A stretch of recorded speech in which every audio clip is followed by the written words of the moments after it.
Market లో invest చేసి మీ డబ్బులు డబుల్ చేసుకోవాలనుకుంటున్నారా? సుందరరామిరెడ్డి గారి లైవ్ సెమినార్ కి అటెండ్ అవ్వండి. అమెరికాలో పౌరసత్వం పొందడం ఒక కళ. ఇప్పుడు గ్రీన్ కార్డుకి సంబంధించి కొత్త నిబంధనలు వస్తాయనే ప్రచారం, అలానే అన్నీ సక్రమంగా జరిగితే జన్మతః వచ్చేటువంటి పౌరసత్వానికి సంబంధించిన కొత్త కండిషన్స్ని డొనాల్డ్ ట్రంప్ ప్రభుత్వం ఈ రోజు నుంచి అమలు చేయాల్సింది. కానీ అనివార్య కారణాలు, రకరకాల పరిస్థితుల నేపథ్యంలో ఇవన్నీ కూడా వాయిదా పడుతుంది. తాజాగా పౌరసత్వం విషయంలో వస్తున్నటువంటి కొత్త కొత్త చర్చలు, నిబంధనలు ఏంటి? అమెరికాలో ఉండాలనేటువంటి కళ ఇంకా ఉందా, ఆవిరైపోయిందా? ఈ అంశాన్ని విశ్లేషించే ప్రయత్నం చేద్దాం. మనతో పాటు అమెరికన్ లా రీసెర్చర్ సాయి శ్రీనివాస్ గారు ఉన్నారు. సాయి శ్రీనివాస్ గారు నమస్తే. నమస్తే సార్. సాయి శ్రీనివాస్ గారు, ఏంటి ఈ రోజు నుంచి యాక్చువల్గా అయితే ఈ జన్మతః వచ్చేటువంటి పౌరసత్వం విషయంలో ట్రంప్ ప్రభుత్వం ఆశించిన విధంగా అన్ని నిబంధనలు అమలై ఉండాల్సింది, బట్ ఆ పరిస్థితి లేదు. గ్రీన్ కార్డు గురించి కొత్త చర్చ జరుగుతుంది. ఏంటి తాజా పరిస్థితి? మామూలుగా అయితే సుప్రీంకోర్టు ఇచ్చిన తీర్పు ప్రకారం సో మామూలుగా ఈ రోజు నుండి ఈ బర్త్ రైట్ సిటిజన్షిప్ అనేది ఈ నాన్ ఇమిగ్రెంట్స్ కి ఇంప్లిమెంటేషన్ జరగాలి సార్. కానీ ఎక్కడే గానీ దాని దాఖలాలు ఎక్కడే గానీ లేవు. సో అది ఒక one of the positive news అని అయితే మనం అనుకోవచ్చు.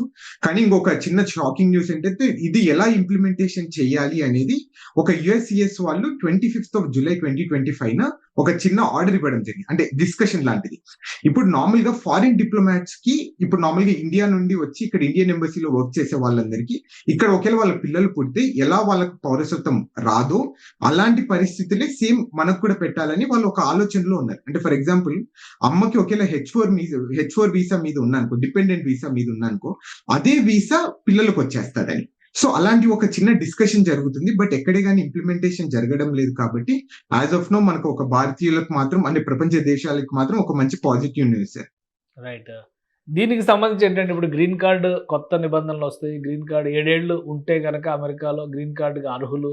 ఇప్పుడేమో వెయిటింగ్ లిస్ట్ అంటున్నారు. మళ్ళీ కొత్తగా ఇదొక చర్చ నడుస్తుంది. ఒక సెనేటర్ దీన్ని పార్లమెంట్లో ప్రవేశపెట్టారు అనేటువంటి డిస్కషన్ నడుస్తుంది. ఏంటి దీని వెనక ఉన్నటువంటి రీజన్స్?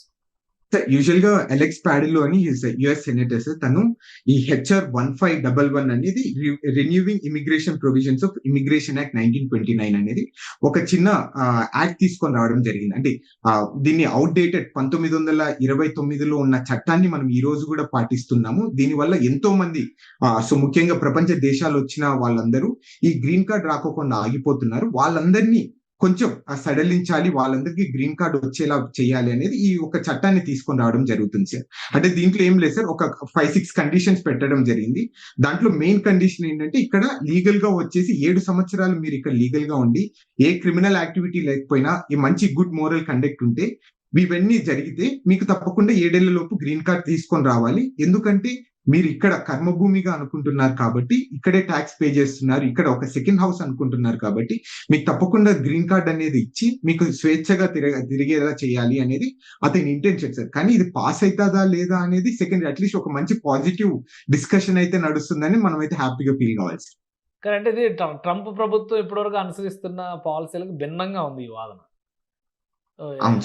ఎలా అసలు పార్లమెంట్లో, సెనేట్లో ఆ బలాలు ఎలా ఉండొచ్చు? ఆయన పెట్టినటువంటి బిల్లుని సీరియస్ గా తీసుకునే అవకాశం ఉందా లేదా? అంటే so let me tell you ఇంకొక సీక్రెట్ విషయం ఏంటంటే సార్, ఇది ఆల్రెడీ సెప్టెంబర్ 2022 ఆల్రెడీ ఈ బిల్ అనేది ఇంట్రడ్యూస్ చేయడం జరిగింది.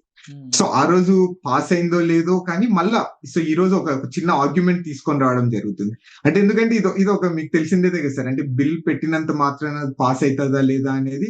So it is completely different scenario. అక్కడ ఉన్న రిప్రజెంటేటివ్స్ ఎలా ఫీల్ అవుతారు, ఏంటి దీని పరిస్థితులు ఏంటి, మనం అంటే ఏదో ఫర్ ద సేక్ ఆఫ్ ఒక చిన్న మంచి గుడ్ న్యూస్ గా మనం ఒక ట్రీట్ చేయాలి తప్ప దీనికి మనం వేరే ఆర్గ్యుమెంట్ చేయకూడదు అయితే నేను అనుకుంటున్నాను. స్లోగా పాలసీ విషయంలో కొంత మెల్ట్ అవుతున్నారని అనుకోవచ్చా? ఎందుకంటే ఇండియన్స్ అనే కాదు, ఇమిగ్రెంట్స్ ద్వారా అమెరికన్ ఎకానమీ చాలా బూస్ట్ అవుతుంది అనేటువంటి అభిప్రాయాలు ఇప్పటివరకు ఉన్నాయి. సో అదే తరహాలో మరొకసారి ఫస్ట్ అధికారంలోకి వచ్చి బాధ్యతలు తీసుకున్న మొదటి 6 నెలలు గట్టిగా పట్టు బిగించారు. ఇప్పుడు కొంత సడలిస్తున్నారు, మెత్తపడుతున్నారు అని అనుకోవచ్చా? అది కూడా మనం అనుకోవచ్చు సార్. ఎందుకంటే వన్ ఆఫ్ ద రీజన్ ఏంటంటే ఈ F1 వీసాస్ కూడా మీరు చూసుకుంటే సుమారు 70% మంది స్టూడెంట్స్ వచ్చే వాళ్ళు చాలా తగ్గిపోవడం జరిగింది. అంటే వీళ్ళందరూ మనమంతా ఈ యూనివర్సిటీస్ కి మెయిన్ గా మనము అంటే సో మిల్కింగ్ కౌ లాంటి సార్, అంటే మనం డబ్బులు తెచ్చే వాళ్ళం ఇప్పుడు. అంటే సుమారు కొన్ని వందల కోట్ల డబ్బులు మనం యూనివర్సిటీస్ కి ఇస్తున్నారు. అది తగ్గిపోవడం కూడా వన్ ఆఫ్ ద రీజన్. అట్లనే ఈ H1B వీసా హోల్డర్స్ కానీ వీళ్ళందరూ కొంచెం ఎందుకో భయాందోళనకు చెందుతున్నారు సార్. అంటే మనం ఇక్కడికి వచ్చి సెటిల్ కావచ్చా లేదా, మన పరిస్థితి ఏంటి. మనం ఇందాక అనుకుంటున్నాం సుమారు గ్రీన్ కార్డ్ రావాలంటే కొన్ని సంవత్సరాలు 10 సంఖ్యల సంవత్సరాలు పడుతుంది అని. అట్లనే సుమారు 13 లక్షల మంది ఇంకా గ్రీన్ కార్డ్ ప్రాసెస్ లో ఉన్నారు. అంటే సబ్జెక్ట్ టు ద కరెక్షన్ 10 లక్షల మంది, కోటి మందో 1,30 లక్షల మందో అంతమంది గ్రీన్ కార్డ్ ప్రాసెస్ లో ఉన్నారు.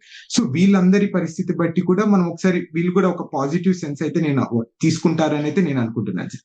రైట్. అంటే ఇంకా కొంత సమయం పట్టొచ్చు ఇవన్నీ డిసైడ్ అవడానికి. మొత్తం మీద అమెరికాలో ఉండే వాళ్ళకి గ్రీన్ కార్డు అలానే సిటిజన్షిప్ అనేది ఒక పెద్ద డ్రీమ్గా కనిపిస్తాయి. ఈ బిల్లు వలన కానీ లేదా ప్రభుత్వం అనుసరిస్తున్నటువంటి విధానాల వల్ల కానీ కొంత సడలింపు వస్తుంది రాను అని అనుకోవచ్చా? సార్ అంటే సడలింపు వస్తుందా రాదా అని కాదు సార్. అంటే ఇది ఆల్రెడీ వెల్ ఎస్టాబ్లిష్డ్ రూల్స్ ని ఈ రోజు అవన్నీ రివైవ్ చేసి ఈ రోజు ఇంప్లిమెంటేషన్ చేయడానికి ట్రై చేస్తున్నారు సార్.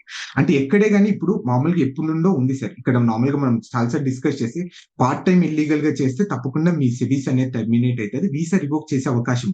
ఈ రోజు అది ఇంప్లిమెంటేషన్ చేస్తున్నారు అంతే. రూల్స్ ఎక్కడే కానీ వాళ్ళు చేంజ్ చేయడం లేదు, ఏం చేయడం.